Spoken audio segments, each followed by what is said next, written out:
On September 28, 2010, Mr. Ellisberg wrote the following column. There's something inspiring about hearing far-right enthusiasts standing up in town hall meetings with tears in their eyes, crying out, "I want my country back," and seeing signs held high at rallies organized by the Tea Party corporations that read, "I want my country back."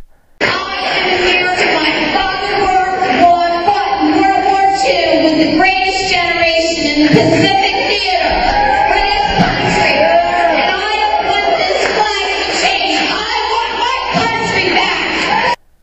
I want my country back. One's heart swells at this display. Wonderful! I'm ready to help. Let's go get it back. Okay then, one question to start with. How far back do you want it? Just asking. Does the radical right want us to take an easy step back, say, to the halcyon days of George W. Bush? Good times, good times. Although, okay, maybe not just 2 years back. That's too soon.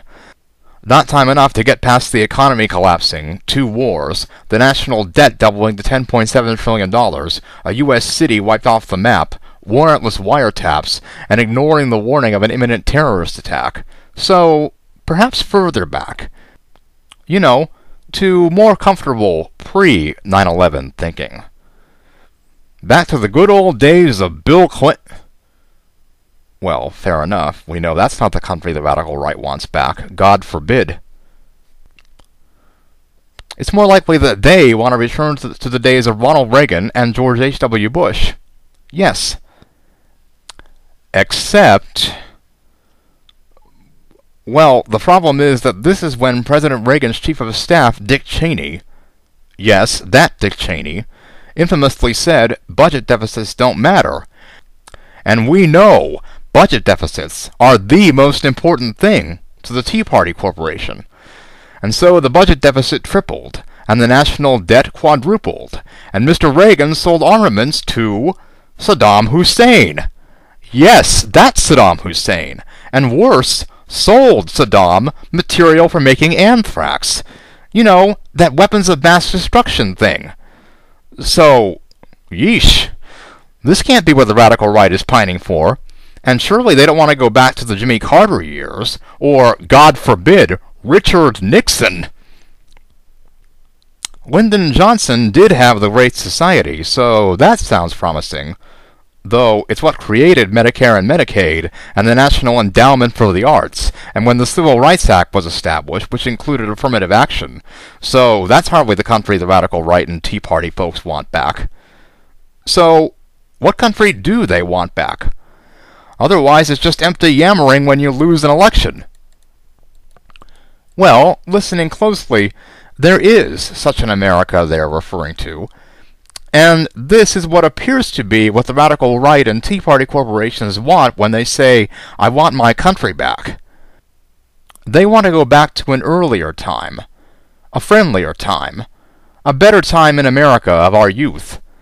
A time when everything was taken care of for us by our parents, and the time of our grandparents.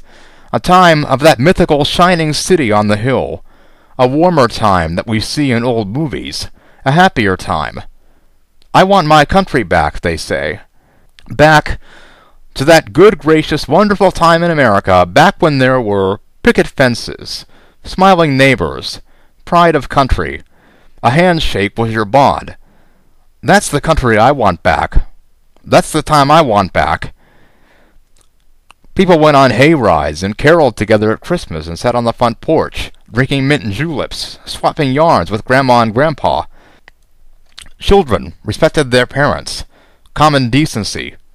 We the people. A time when there were horse and buggy rides. A time when there was no loud, crazy music. No intruding cell phones. No computers crashing. No computers. No iPods. No internet. No cable TV. No color TV. No TV. No vaccination for polio. No cure for tuberculosis. No remedy for smallpox. No chemotherapy.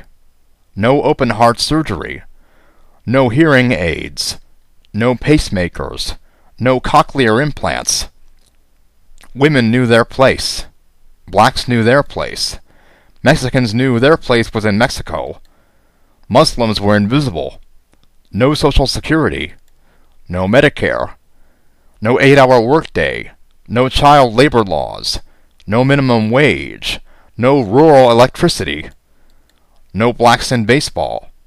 No blacks in football. No blacks in the White House. No taxes. I want my country back.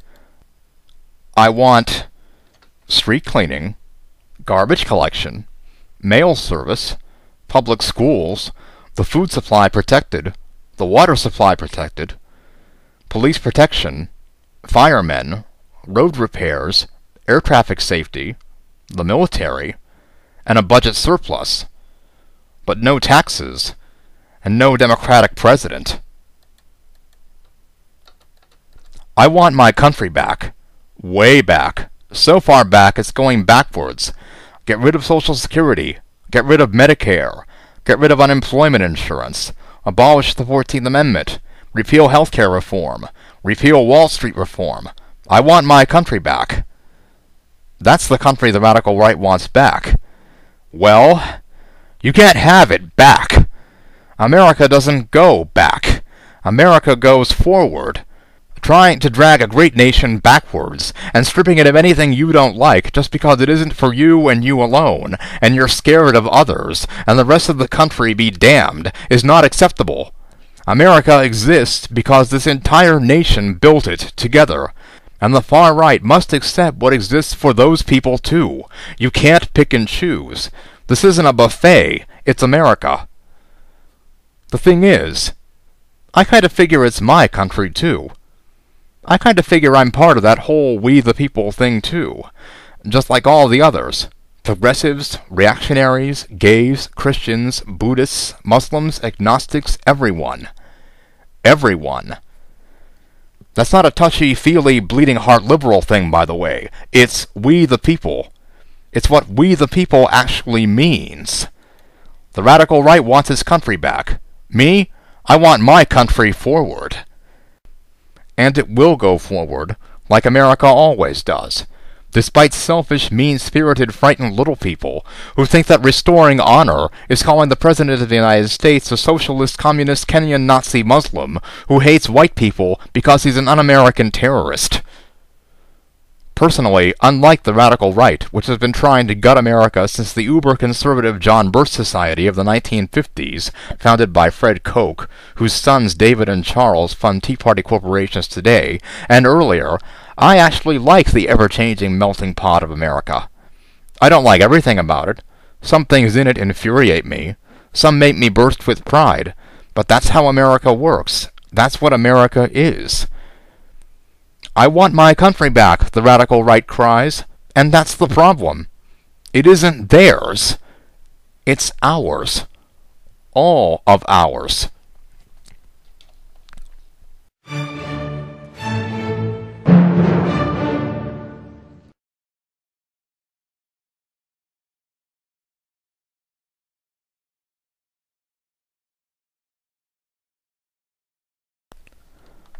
On August 7, 2011, Judge H. Lee Sorokin wrote the following.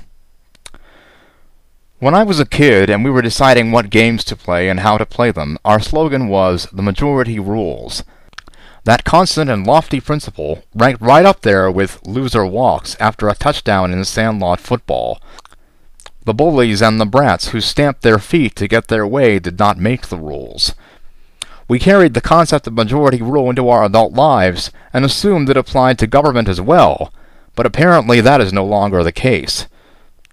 Some of our elected representatives would bring down this country in pursuit of their own jihad. The majority no longer rules, and we are all losers as a result.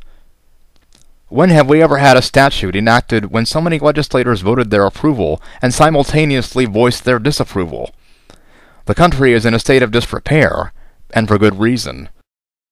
The stock market obviously gave the debt ceiling compromise and the debate leading up to it a flunking grade, as did Standard & Poor's. Wiser voices have spoken about the consequences of the legislation saving the country from its credit default. I am interested and concerned with the process. The undisputed fact is that a minority of the country has taken over its control. Although the cabal may not share blood oaths or secret handshakes, they have their intractable pledges and fanaticism that makes them willing to destroy this country's and possibly the world's economies to achieve their ends. By holding up a vote on what had been a traditional rubber stamp for decades by both political parties to raise the debt limit, they sought to extort compliance with their own demands, irrespective of the destruction that might ensue if their demands were not met. This conduct strikes at the very foundations of our democracy and the future of our country. The same is true of the use, or rather the abuse, of the filibuster rule and need for a supermajority.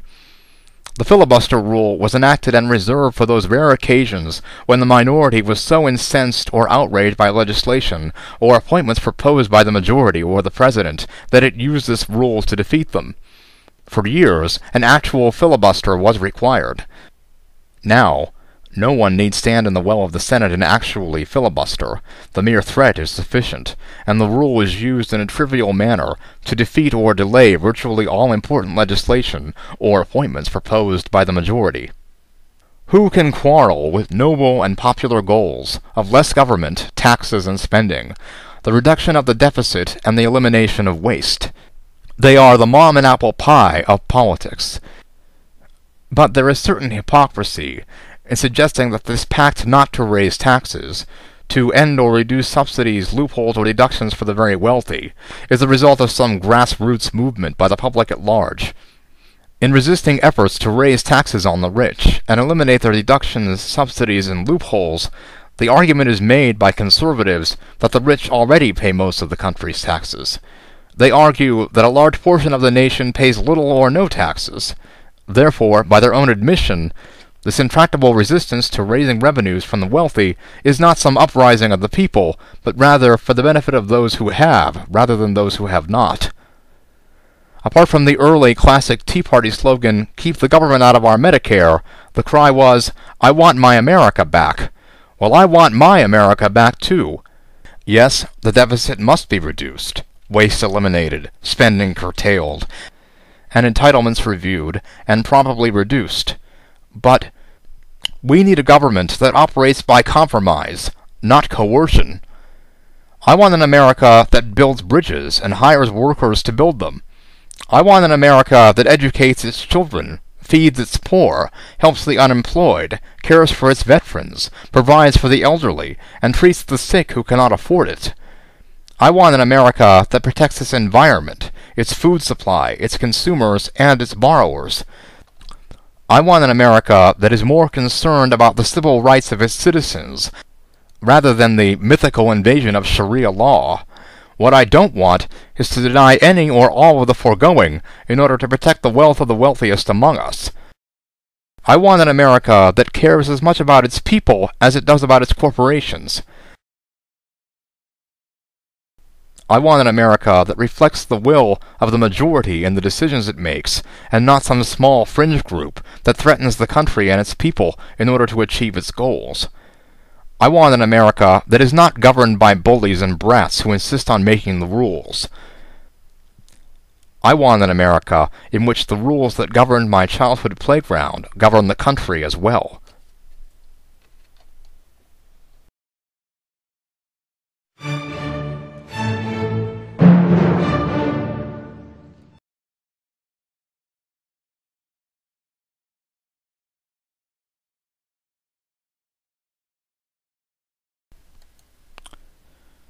One big reason the Tea Party movement hasn't been a factor in the 2012 election is that, well, it doesn't exist.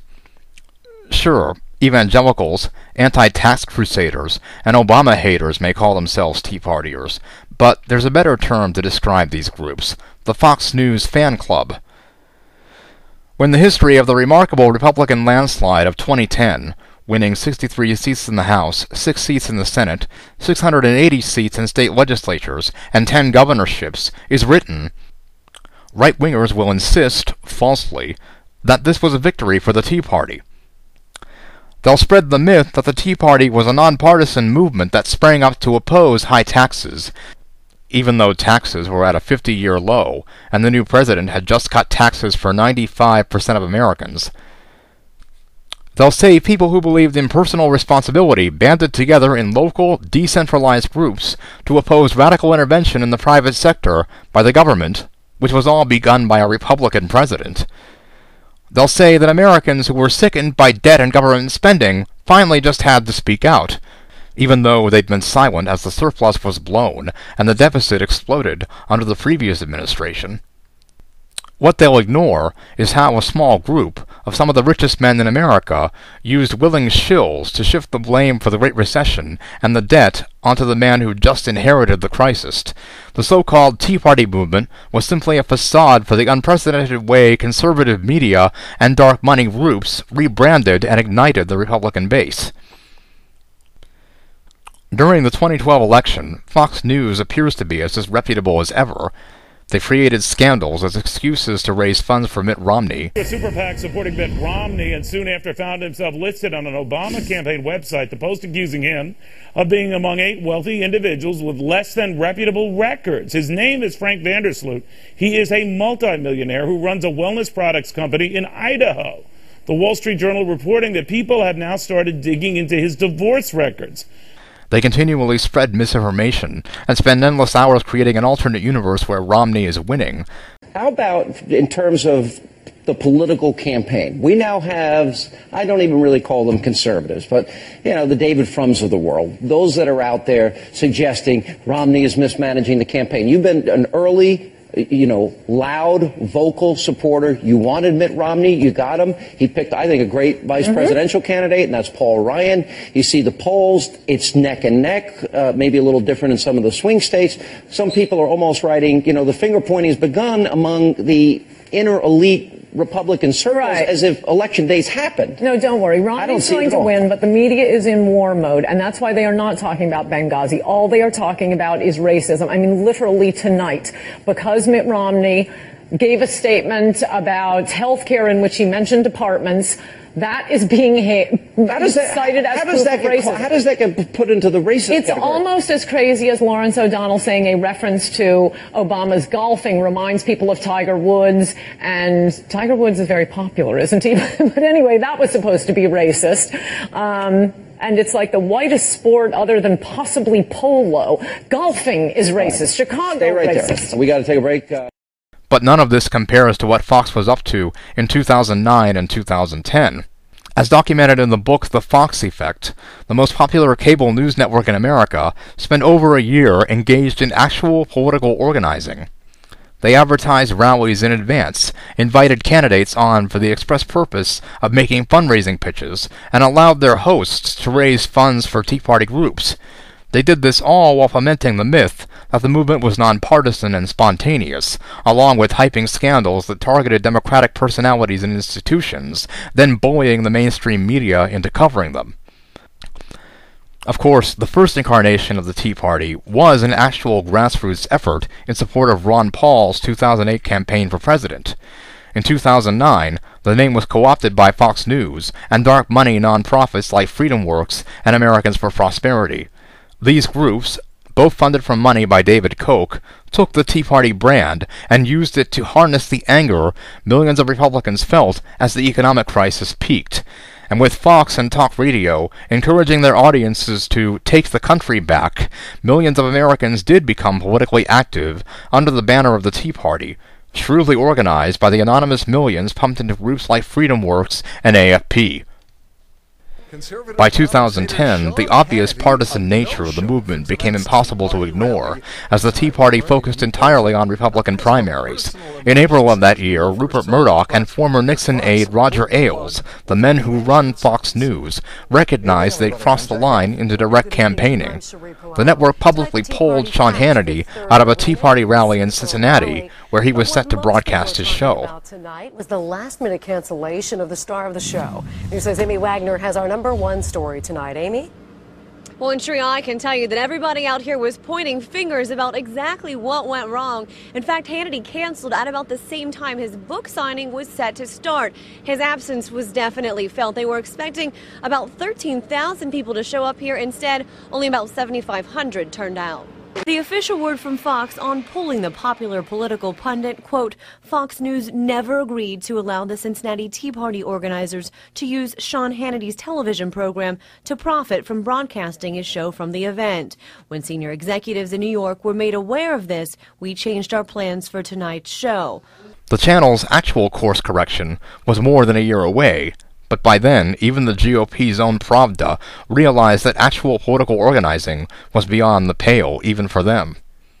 Glenn Beck would go on to organize a massive rally featuring the Republican Party's last nominee for vice president as the star. More and more, the economic focus of the early rallies was replaced by the extreme social agenda of the GOP platform, and when Republicans won the House in 2010, the Tea Party freshmen were the talk of the town. Quickly, these new lawmakers wore out any credibility left in the brand by nearly defaulting on the full faith and credit of the United States, and focusing on passing bills that deregulated polluters and regulated uteri.